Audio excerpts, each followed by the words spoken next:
जय जिनेन्द्र। हम सभी लोगों का छड़ाला की जो तृतीय ढाल है उसका स्वाध्याय चल रहा है।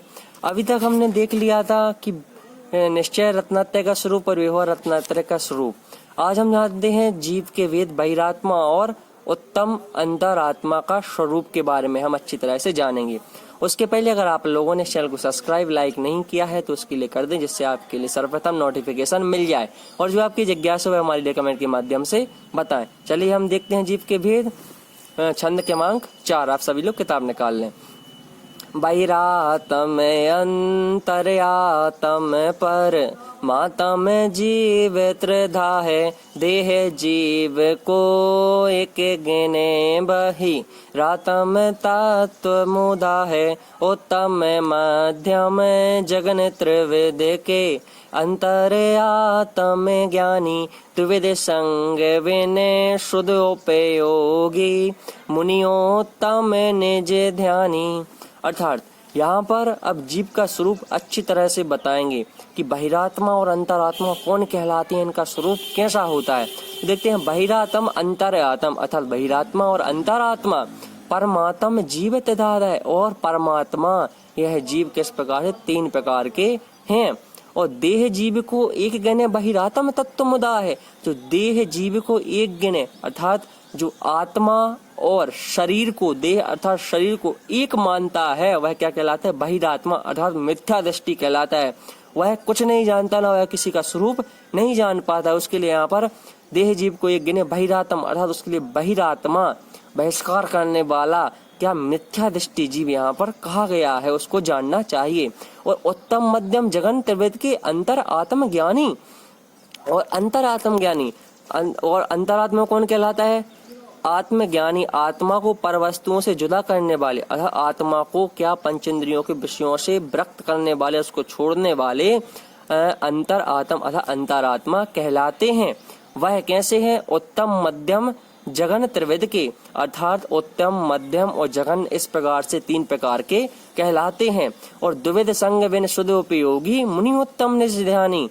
और द्विविध संग अर्थात क्या यहाँ पर द्विविध अर्थात अंतरंग और बहिरंग। अंतरंग मतलब क्या, अपनी अंदर से हमारे भाव और बहिरंग अर्थात हमारे बाहर के व्यवहार से हम क्या कर रहे हैं, उस प्रकार से अंदर से क्या सोचते हो व्यवहार से क्या सोचते हैं, इसलिए ये कहलाते हैं अंतरंग और बहिरंग।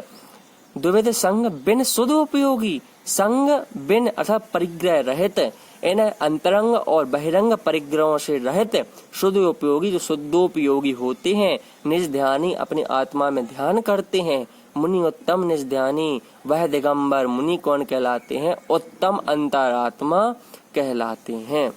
इस प्रकार से हमने क्या बहिरात्मा और अंतरात्मा के बारे में जाना कि जो बहिरात्मा अंतरात्मा और परमात्मा इस प्रकार से 3 प्रकार के जीव होते हैं।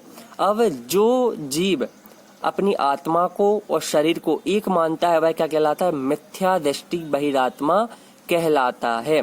और जो क्या कहलाते हैं, अंतर आत्म ज्ञानी जो पर वस्तुओं में अर्थात अपनी आत्मा को पर वस्तुओं से पंचेंद्रियों के विषयों से दूर रखता है, उसमें विरक्त नहीं होने देता, वह क्या कहलाता है, अंतरात्मा कहलाता है। वह कैसे होती हैं, 3 प्रकार के उत्तम मध्यम जगन हाई लेवल मीडियम और लो इस प्रकार से 3 प्रकार के होते हैं। और द्विविध संग बिन शुद्ध उपयोगी द्विविध संग अर्थात 2 प्रकार के परिग्रह अंतरंग और बहिरंग परिग्रहों से बिन शुद्ध बिन अर्थात उनसे क्या रहित रहित मतलब उनको छोड़कर शुद्धोपयोगी अर्थात शुद्धोपयोगी जो मुनि उत्तम निज ध्यानी मुनिराज लोग होते हैं, मुनि महाराज लोग होते हैं, दिगंबर मुनि होते हैं। निज ध्यानी वह क्या कहलाते हैं, उत्तम अंतरात्मा वह क्या होते हैं कहलाते हैं। जो अंतरात्मा कहलाते हैं वह मुनि क्या रहते हैं, अपने ध्यान चर्या में हमेशा ही लीन रहते हैं और वह शुद्धोपयोगी आदि कर कर क्या होते हैं, उस मोक्ष को प्राप्त करते हैं। हम अर्थ देखते हैं कि जीव या आत्म तत्व का विचार करते हैं यहाँ पर। तो जीव 3 प्रकार के होते हैं, बहिरात्मा अंतरात्मा और परमात्मा। जो शरीर और आत्मा को एक ही मानते हैं वे तत्वों को जानने वाले अज्ञानी होते हैं, बहिरात्मा या मिथ्या दृष्टि जीव कहलाते हैं। और जो आत्मा के स्वरूप को जानते हैं वे आत्मज्ञानी अंतरात्मा या सम्यक दृष्टि जीव होते हैं। अंतरात्मा भी 3 प्रकार के होते हैं, उत्तम, मध्यम और जघन्य। जो समस्त अंतरंग और बहिरंग परिग्रहों से रहित शुद्धोपयोगी आत्म ध्यानी मुनिराज लोग दिगंबर मुनि हैं, वे क्या कहलाते हैं? उत्तम अंतरात्मा कहलाते हैं। अब फिर इसके अगले छंदों में मध्यम और जघन्य अंतरात्मा के बारे में बताया जाएगा, वो हम कल अच्छी तरह से जानेंगे, लेकिन हम इसके लिए भी अच्छी तरह से अभी और इसमें विशेष जानते हैं। जैसे कि देखो, बहिरात्मा, बहिरात्मा जीव कैसा है होता है? वह कहता है कि शरीर और आत्मा एक ही है, क्योंकि जैसे ही आत्मा का जन्म होता है वैसे ही शरीर का जन्म हो जाता है, उसमें कोई अलग बात नहीं है। लेकिन जैन धर्म कहता है जब शरीर का आत्मा का आपने एक साथ जन्म माना, ठीक है, लेकिन फिर जब लास्ट में जब शरीर का जब मरण होता है तो उससे आत्मा निकल जाती है, तो शरीर नष्ट क्यों नहीं होता? वहां पर उसको हम ही नष्ट करते हुए अपने आप नष्ट क्यों नहीं होता? उससे केवल आत्मा ही क्यों जाती है? इसलिए हमारे लिए क्या समझना चाहिए? उस आत्मा को और शरीर को अलग अलग मानना चाहिए। लेकिन जो मिथ्या दृष्टि जीव है उसकी बुद्धि इतनी खराब हो चुकी है, वह इस पंचेंद्रियों के कषायों में, पापों में, कर्मों में इतना रक्त हो चुका है, उसमें लीन हो चुका है कि वह इसका फर्क जान ही नहीं पाता और उसमें ही क्या संलग्न रहता है और अपने आप को मिथ्या दृष्टि बनाए रहता है। क्योंकि भव्य और अभव्य, भव्य वह कहलाते हैं जो मोक्ष को प्राप्त कर सकते हैं, अभव्य वह कहलाते हैं जो मोक्ष प्राप्त वह अपने मन में सोच ही नहीं सकते कि हमारे लिए भी मोक्ष जाना है। इस प्रकार से वह मिथ्या दृष्टि जीव कहलाते हैं। और जो अंतरात्मा, परमात्मा तो सिद्ध परमिष्टि हम सीधा सा मान सकते हैं, लेकिन जो अंतरात्मा होते हैं वह भी 3 प्रकार के होते हैं, उत्तम, मध्यम, जघन्य। जो उत्तम अंतरात्मा होते हैं वह कौन कहलाते हैं? मुनि महाराज लोग, दिगंबर मुनि महाराज लोग क्या कहलाते हैं? उत्तम अंतरात्मा कहलाते हैं। और फिर हम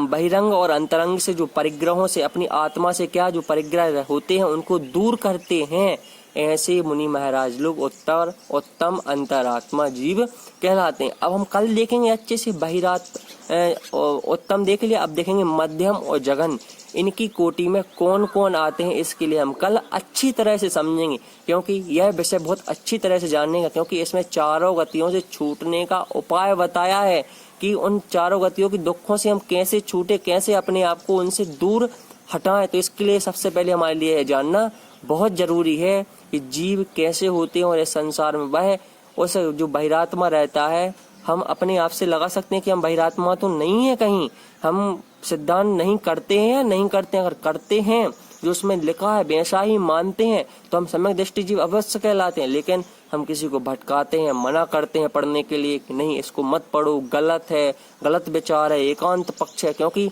हमें दोनों पक्षों की बात को मानना, एकांत से भी और अनेकांतवाद भी, और व्यवहार से भी, मतलब निश्चय से भी और व्यवहार से भी, दोनों पक्षों को रखना है, जब ही हम क्या उस मोक्ष मार्ग को प्राप्त हो सकते हैं। हम कहें केवल आत्मा में लीन हो जाएं, केवल आत्मा में लीन ही रहें, तो इससे क्या वह मोक्ष प्राप्त होने वाला नहीं, हमें उसको व्यवहार में भी उतारना पड़ेगा। क्योंकि व्यक्ति हम बोलते हैं ना कि अंदर से तो क्या बहुत अच्छा व्यक्ति है लेकिन बाहर से बहुत कठोर है, उसी प्रकार से अंदर से तो हम क्या कर सकते हैं, उस शास्त्र का ध्यान कर सकते हैं, लेकिन व्यवहार में भी तो हमारे लिए अच्छे कार्य करना पड़ेंगे, शास्त्र आदि पढ़ना पड़ेगा। श्रावक के अभी हम श्रावक हैं तो देव पूजा, गुरु उपासना, स्वाध्याय, संयम, तप, दान, इस प्रकार से हम क्या देव पूजा, गुरु उपासना, स्वाध्याय, संयम, तप और दान, इस प्रकार से 6 प्रकार के जो हमारे आवश्यक हैं उनको तो हम अच्छी तरह से पालन कर ही सकते हैं। क्योंकि इष्टोपदेश में कहा है बरम वृतई पदम दैवम नाव्रतई विद नारकम छाया तपस्थयोर वेदा प्रतिपालय थुर महान, कि आचार्य पूज्यपाद स्वामी कहते हैं कि जो व्रतों को धारण करते वह उनका क्या स्वर्ग जाना तय है, लेकिन जो व्रतों को धारण नहीं करते हैं उनको वह नरक जाना कैसे ठीक हो सकता है। अर्थात उनके लिए नरक जाना श्रेष्ठ नहीं है, क्योंकि अव्रती होकर नरक में ही जाना पड़ता है। जब हमारे व्रत ही नहीं रहेंगे तो हम क्या कर सकते हैं, कुछ नहीं। हम बताते हैं व्रत कैसे लें।